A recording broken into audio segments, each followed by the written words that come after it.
Good afternoon, everyone, and thank you for joining us. We're going to go ahead and get started. I'm LaMonica Everett Haynes, Associate Vice President for Strategic Communications and Public Affairs at San Diego State, and I will join as your host today. For full awareness and acknowledgement, we are recording this session today, and for those who are members of the media, please be in touch with me after the session if you take interest in receiving the recording.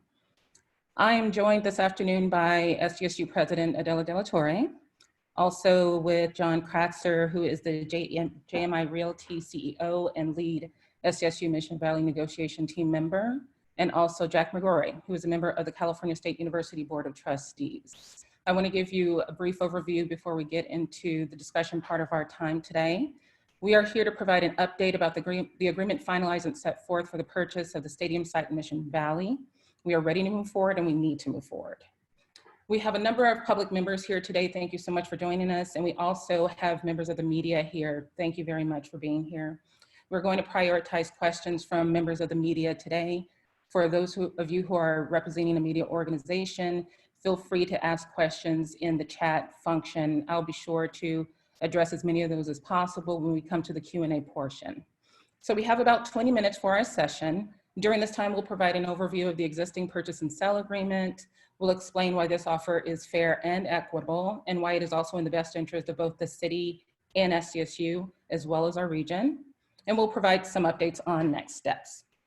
So I'd also like to emphasize that in the interest of time, we're only going to be discussing matters related to SDSU Mission Valley and the PSA specifically.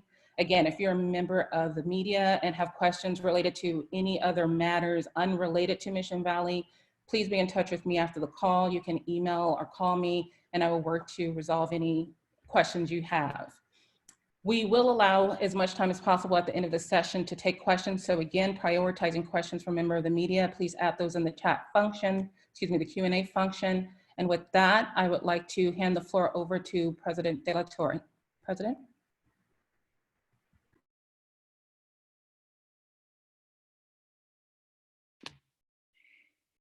Thank you for tuning in today.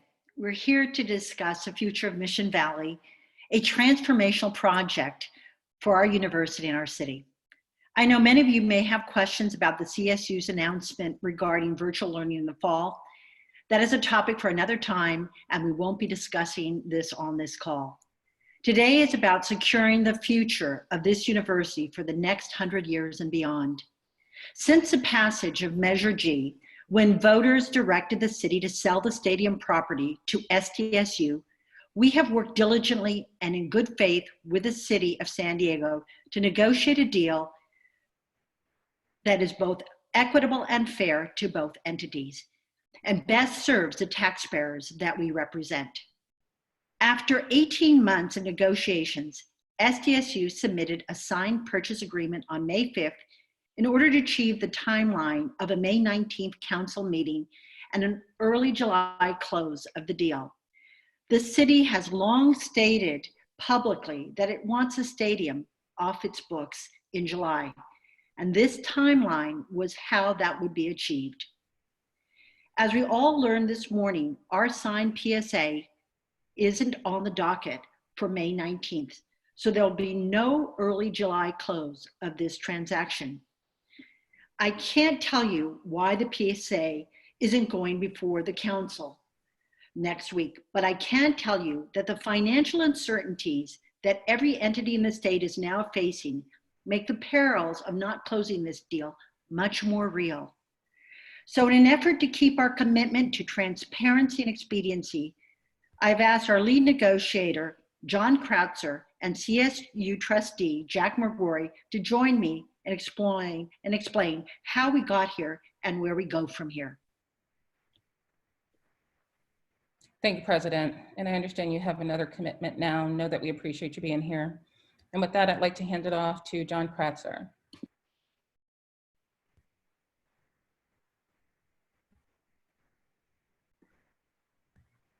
There you go, John. Thank you.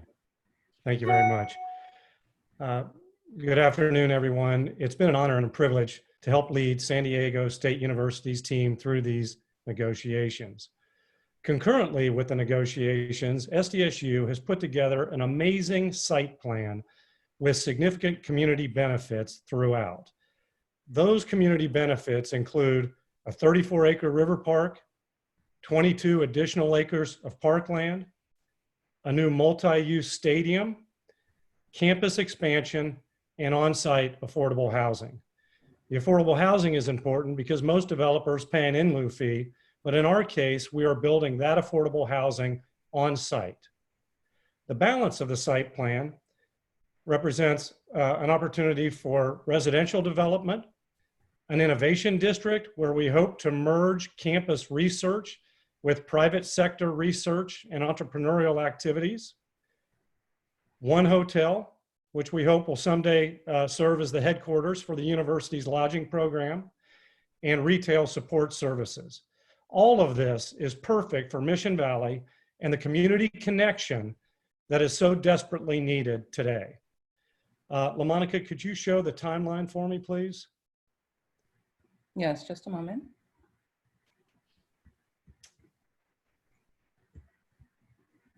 So we've put together a timeline here with some significant milestones, and I kind of want to walk you through this quickly. Starting with Measure G, even though we've been at this for 3 years now, I'm going to treat today as if Measure G was the beginning point. Measure G passed, as you know, in November of 2018 with a 55% vote. So a big victory for us for sure. Between November of 2018 and the middle part of 2019, we assembled our team, conducted the appraisal process, which you all may be familiar with, began tackling the EIR, and began the negotiating process. Then in August of 2019, we circulated our draft environmental impact report. Between August of 19 and January of 2020, we responded to public comments. We conducted a series of public hearings. We appeared before council on multiple occasions such that we could finalize the EIR, which took place with a certification in January of 2020 when the CSU Board of Trustees approved and certified the final EIR. Importantly, at that same meeting, they approved the financing for the purchase of the site, which is what we're here today to talk about, and the site development activities. Between January and March of 2020, we were engaged again in many, many public hearings. As you know, this has been a very transparent process. We were involved deeply in contract negotiations and conducting all types of technical work and due diligence to prepare for the closing. In March of 2020, the CSU Board of Trustees approved the stadium, the multi-use stadium that I referred to earlier, and approved the design and financing for that stadium in the amount of $310 million. So when you look at what the CSU Board of Trustees the CSU Board has approved between January and March of this year, $350 million for the site and site development, $310 million for the stadium development. In total, approximately $750 million has been approved today for this project. After March of 2020, we went back to the negotiating table and continued the negotiations, which had been ongoing for many, many months. In early April, the city approached us and asked if we would be prepared to accelerate the process, to complete the process. Again, we had about 12 months under our belt at that point, so it certainly, we certainly had a lot of background at that point, a lot of understanding of what each side was focused upon, but they came to us and asked if we could meet a July closing timeframe. In order to do that, we prepared all of the documents that were necessary utilizing the city's form of agreement and submitted in April of 2020 the final revisions to the PSA with all 30+ attachments. Then on May 5th, we communicated with the city and shared with them the signed purchase contract. So as we sit here today, the ball is in the city council's court to vote on this important opportunity for both the city and the taxpayers across the state of California. Along the way, SDSU and the CSU have made significant, even unprecedented compromises to accommodate the city. These compromises include recorded covenants that run with the land. 18 indemnifications that we have provided to protect the city.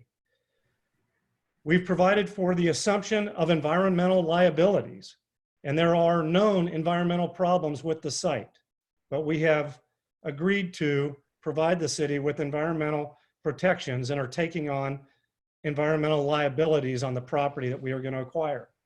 We've agreed to cooperate with the city on their important pure water program. The truth is, I've learned more about pure water, groundwater extraction wells, and things of that nature than I ever expected to, but we certainly, I think, have come up with a compromise that allows the city to meet their objectives as it relates to the pure water program. We've committed to help with the Fenton Parkway Bridge, and we've committed to the maintenance of the Murphy Canyon Creek River Channel. After over a year of due diligence and over a year of negotiations and multiple drafts of PSAs, we've drafted over 600 pages of documents that we've now handed to the city in the form of a signed contract. We are ready to go. These documents adhere to everything that was promised in Measure G, and they adhere to everything that was promised in the offer that we made to City Council last October. We've upheld our end of the bargain, we think. We've upheld our bargain to the voters, to the taxpayers that we represent, and to the university that we so diligently have represented throughout this process. Thank you. Thank you very much, John. And with that, we'll hand it off to Jack McGrory.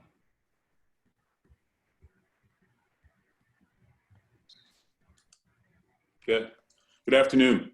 This has been an amazingly long and complex process from the date that Measure G was approved. We've been working on a very difficult timeline. We've extended it several times, and we all agreed, both the city, the CSU, and San Diego State, that we should close the agreement in early July to enable us to begin to work on the stadium and to take the old stadium liability away from the city.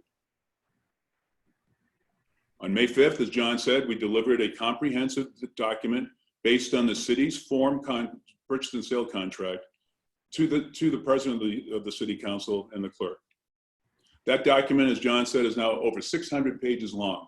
I would venture to say it's one of the longest purchase and sale contracts in the history of California. The city said it would take no risk in terms of this agreement. And as John said, we provided them with 18 different indemnifications in the document. After the May 5th delivery, we were requested to come to the mayor's office, and we did. We had 2 meetings with the mayor to discuss a memo that was prepared by the city attorney that identified 14 issues from our May 5th document. We worked through all 14 of those issues, and we believe that we have successfully resolved those issues, and I believe that the mayor's office believes that we have successfully resolved those issues. The CSU has been deeply and remains deeply committed to this project. As John said, we've approved $660 million worth of bonds at 2 different meetings by unanimous votes of the California State University Board of Trustees. We've approved a comprehensive master plan, a full EIR, and a new stadium project. We have been way ahead of this purchase and sale contract process. The city, the CSU, and the city must move past this issue. We must get this deal closed.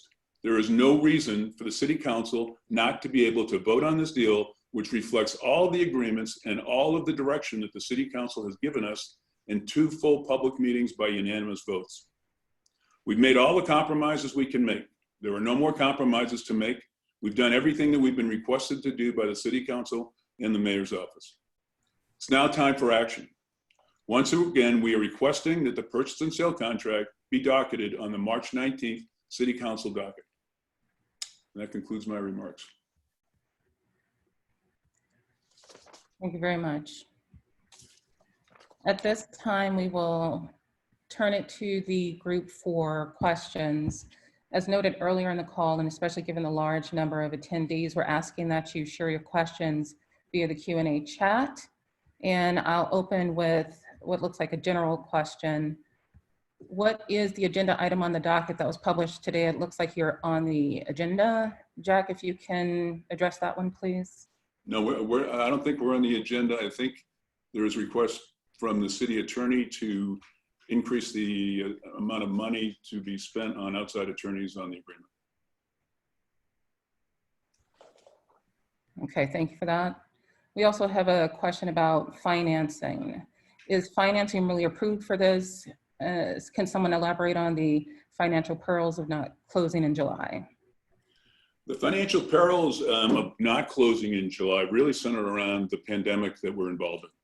We, both the city and the California State University system and the state of California, are working in the worst economic environment in the history of the country. Tomorrow, the governor will release his May revised budget, and we already know that from this year's budget, they are short $25 billion, 25% of their general fund budget. So we are expecting cuts. I think the city's expecting serious cuts in their budget, upwards of $400 million in their $1.5 billion general fund budget. We need to tackle those problems, and they're going to take a lot of time. It's going to take the rest of the summer and fall to work our way through how to deal with budgeting, balancing our budgets on both sides. This is the time to make this deal now before you get mired in the economic mess of cutting budgets and looking at all the projects that could potentially be cut. The time is now for the city to take advantage of this, to realize $87 million in acquisition proceeds, to take a $12 million stadium liability away from them and put it on the CSU side. We're committed to live up to the terms of that, but we need to do it now. And we're not going to wait any longer. We're not going to go back to extended, endless negotiation. As Shakespeare once said, all's well that ends. Thank you very much, Jack. We have another question that's somewhat related to what you're discussing here about considering any revisions determined as necessary. Any consideration offered there? No. Thank you. Another question is related to COVID-19. Will the Mission Valley project be able to continue even through the pandemic? What does this mean for construction work and for jobs? Maybe if, John, you could take that one, please.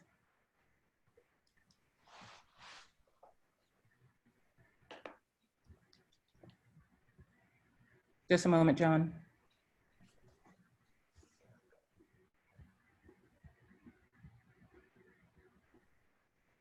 There you go. We can hear you now. Thank you. Well, the good news on the construction side is that construction services have been deemed an essential business by the governor, and construction, as you've seen all around you, I'm sure in the areas that you live in, has continued throughout the pandemic. So that is the good news. We have the ability to proceed with construction when the time is right. We're trying to consider all of the potential impacts of the pandemic and make smart decisions. And as Jack mentioned, we are in uncharted territory with the pandemic, but it is a project that we have funding for, we have contractors in place, and we have the ability to move forward on. Okay, thank you very much, John. Give me just a moment to check the questions, and we have about 5 more minutes for the line. One of the questions that's showing up is, why does the university and system believe this is a done deal while the city does not? John, are you able to address that one? Well, I think it's time for politics and wordsmithing to end. It is time to move forward. And we have a year and a half into this process, and we were asked to put an offer forward that would allow for a July closing, and that's what we've done. So the ball is now in the city's court to take action. Somewhat related to that question, John, what happens if the city doesn't docket the PSA? Why doesn't the CSU meet the city halfway? Excuse me, are you able to address? Well, the truth is we've met the city more than halfway. Both Jack and I have addressed on this call numerous compromises that we have made. The time is now. It is time to draw this to a close and get the deal closed. We've compromised. We've met them more than halfway.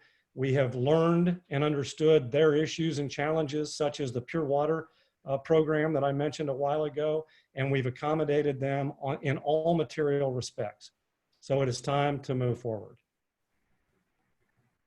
Okay, thank you. Another question about affordable housing. Can you tell us more about your plan? Yeah, we're very excited about the affordable housing. As those of you who've been watching this for many years are aware, first and foremost, we committed to build the affordable housing on site. In San Diego, developers have an option. They can choose to pay an in lieu fee and not build the affordable housing on site. In our case, we've committed to do it on site.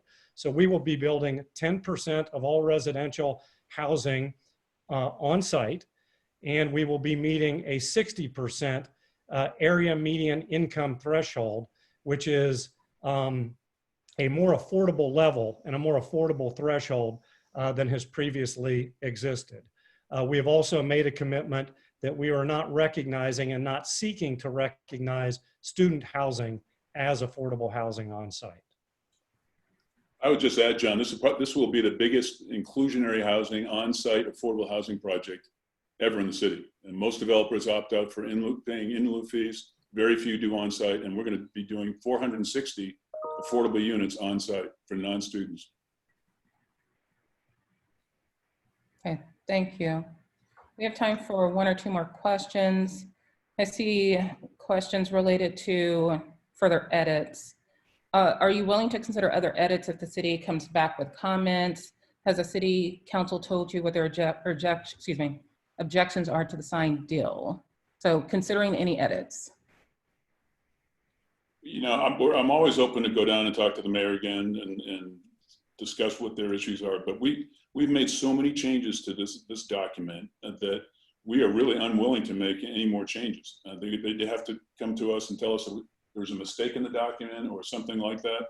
But fine tuning this thing is a waste of time at this point. It's been ground over for 15 months and it's time to move on.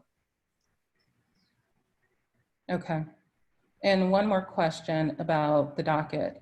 What happens if the city does not docket the PSA as requested? There wouldn't be a deal. That'd be really tragic for the city. To think about the work that's gone into this, the 55% of the city that has voted in favor of Measure G in a very complex, difficult, contested race with Soccer City, to put all that aside and not docket this item for review and approval, they'd be turning their back on $87 million and giving up a $12 million a year liability. And they've been so protected in this document. I mean, remember, 18 indemnifications. It's incredible. This should have been a 50 or 60 page purchase and sale agreement. It's grown to 600 pages with all the legal wrangling back and forth. And it's just not something we're willing to play with. Okay. Thank you very much, Jack. John, thank you as well. To close out our session, to maintain time, if you have any questions that we weren't able to address during the session, please feel free to email them to mvcomments@sdsu.edu. That's mvcomments, common spelling for comments, @sdsu.edu. Further, for members of the media, if there are any questions you had SDSU Mission Valley related or off topic related to other issues, please feel free to reach out to me directly after this session. Also, for more information about items discussed, including documents to include the PSA and the university's response, please visit the SDSU Mission Valley page. That is missionvalley.sdsu.edu. That page has been kept current with the most recent information. And with that, thank you again, everyone who was able to tune in, and have a good day. Thank you. Thank you.